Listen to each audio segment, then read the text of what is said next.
Gang sexy. Knocked down another turn. Finished 4 turns now in this campaign for Moscow, or Battle for Moscow. What is it called? Whatever. Guderian's Blitzkrieg. Playing the original rules to it. Now, granted, game turn 4 wasn't the largest amount of activity because of trying to build up supply. Probably will be okay on the next turn for the Germans to go all full and break out of this mess they're in. Let's take a quick look at the casualty piles here. As long as my thing is going to work here. Yeah, there we go. All right, so you can see the difference here. Look at all the aircraft the Russians have. They just can't compete with the German fighters.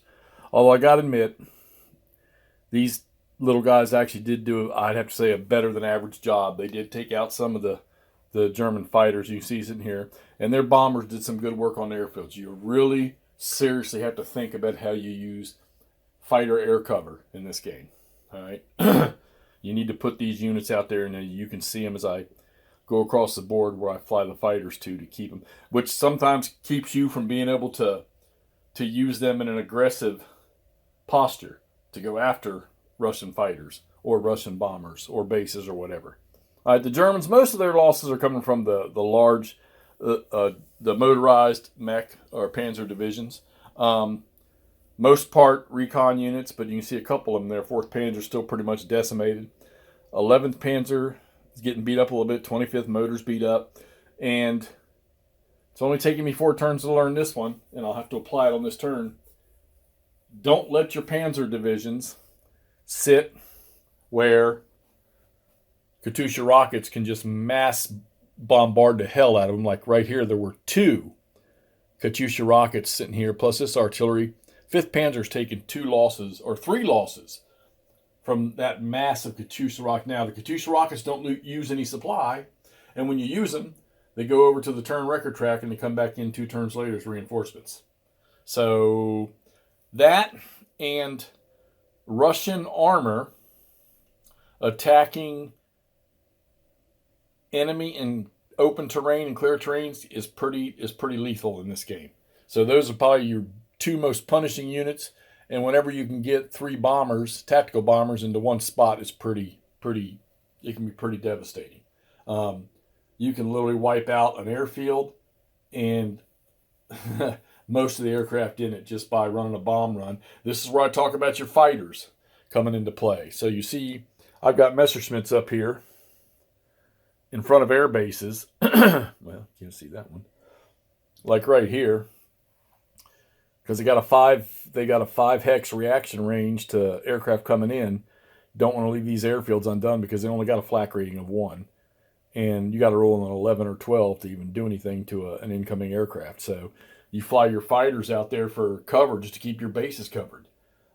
They do get used. Don't get me wrong. I'm not doing. That's not the cause and effect, or that's not the process for every time you use one of these aircraft.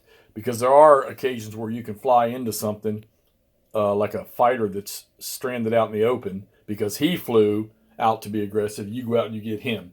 Plus, this game has air doubling for attacker and the defender.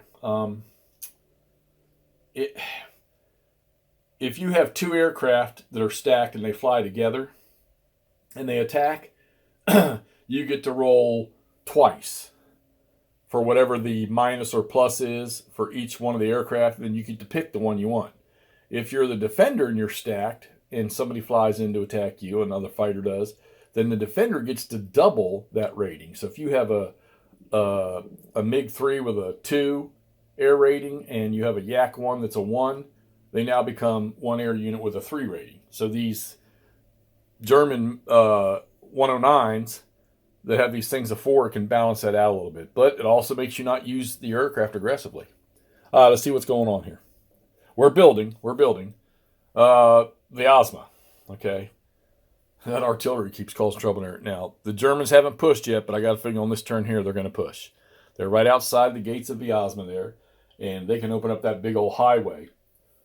The Russian reinforcements that came in on this last turn, they were okay. Not any massive divisions or anything, but they were okay. And most of that went in here to where this nearest breakout to Moscow is right in here. All right. They hit the 11th Panzer here and caused some damage, but they also took an option 1 to fall back.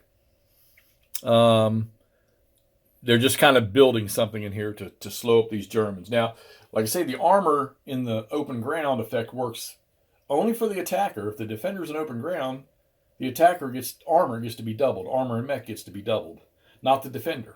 Even if it's armor, the defender don't get doubled. All right, so we got our rail lines up here.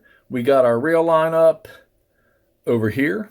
Okay, I keep moving these 2 railroad engineers back and forth. Soviets are starting to destroy some rail lines, which any combat unit can do that. This is going to be interesting. See how this holds out, because you've got 1, 2, 3 Panzer divisions, 4 Panzer divisions sitting right here, ready to raise hell, and a motorized division. So we're going to see what happens there. To the north, you've got 2 Panzer divisions, which I need to extract one before he gets destroyed. No change in Bryansk. Germans aren't messing with that, although they are pushing from both sides. So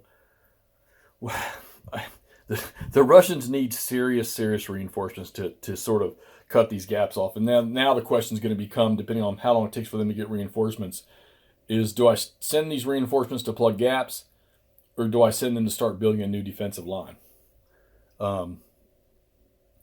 Vyazma's not lost yet. Bryansk is not lost yet. Really, Spa-Demonsk is still the only town up here that the Germans have taken that's worth victory points. That's going to change here, though, before long. So, all right, in the south, a couple attacks. Not too severe. The Germans did take out an armor unit that was sitting here. Keep this guy from getting cut off. And we moved these guys forward, getting ready. They took some artillery fire from here. I got to make sure that these darn Katyushas can't hit these Panzer divisions, because I'm telling you, you get 2 Katyusha rockets in one hex shooting at the same motorized or Panzer division, and they roll a moderately high number, they're going to lose 2 steps. I mean, the potential's there to even lose 3 or 4. We're prepping here along this line here. So this looks like this. We got 2 potential breakouts. This one here, and then the one up north. Kursk is worth 5. But right now, I'm more interested in a rail, because I got this rail line moving forward here. This rail line's already out.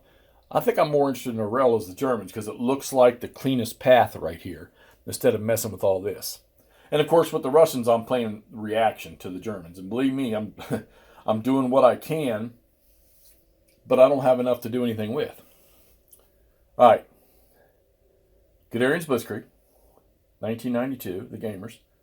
We're driving on Moscow. We need 40 victory points as the Germans to win. Less than that, and the Soviets win. And the Soviets don't want to give up my cafe in Moscow. And I definitely want to go there to have a nice cappuccino.